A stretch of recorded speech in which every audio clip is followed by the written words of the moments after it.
EU chief Ursula von der Leyen today claimed the bloc would have collapsed if countries were allowed to roll out coronavirus vaccines as fast as Britain.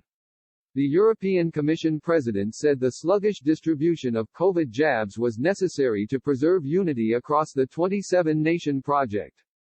In an address to the European Parliament, Mrs. von der Leyen said, "I cannot even imagine what would have happened if just a handful of big players, big member states had rushed to it and everybody else would have been left empty-handed.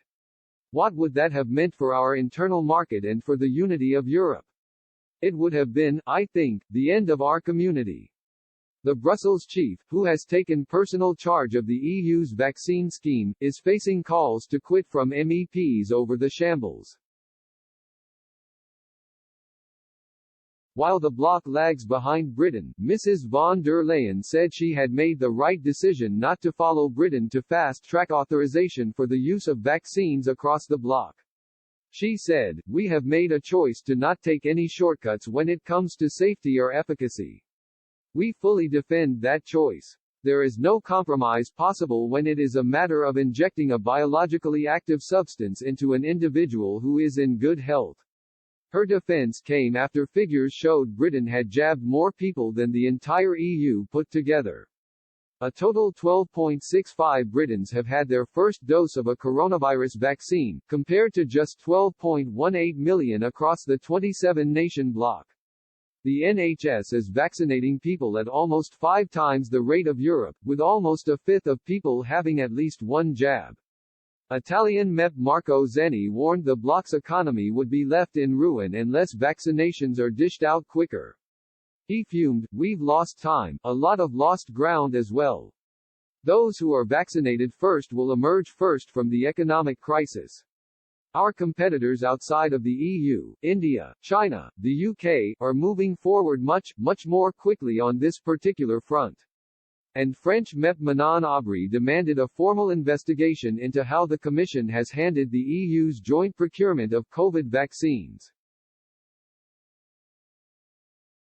She said, "We have the right to know. After all, these vaccines were paid for with our money." Dutch MEP Dirk Jan Epping added, "You are politically responsible. But you don't take responsibility and blame others. Resign is my call." Mrs. von der Leyen also found herself in hot water after attempting to apologize for threatening the Northern Ireland peace process to block vaccine shipments to Britain.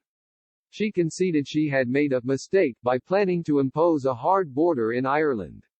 She desperately made the move, which inflamed tensions in the region, to prevent COVID jabs entering the UK via the back door amid growing anger over the bloc's shambolic scheme. The bottom line is that mistakes were made leading up to the decision, and I deeply regret that, Mrs. von der Leyen told the European Parliament.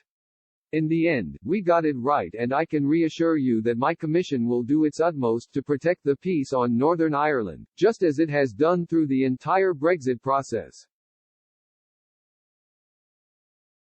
The top bureaucrat eventually made a dramatic U-turn on her plan to introduce checks on the Irish border after protests from Dublin, Belfast and Westminster, who learned of the decision from social media.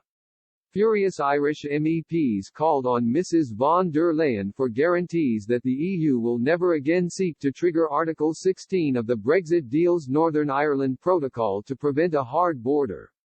Chris McManus, of Sinn Féin, said, "It is unacceptable that the Commission didn't see the portent of destabilizing the withdrawal treaty and the Good Friday Agreement by proposing the use of Article 16. Now we must ensure the fiasco isn't repeated.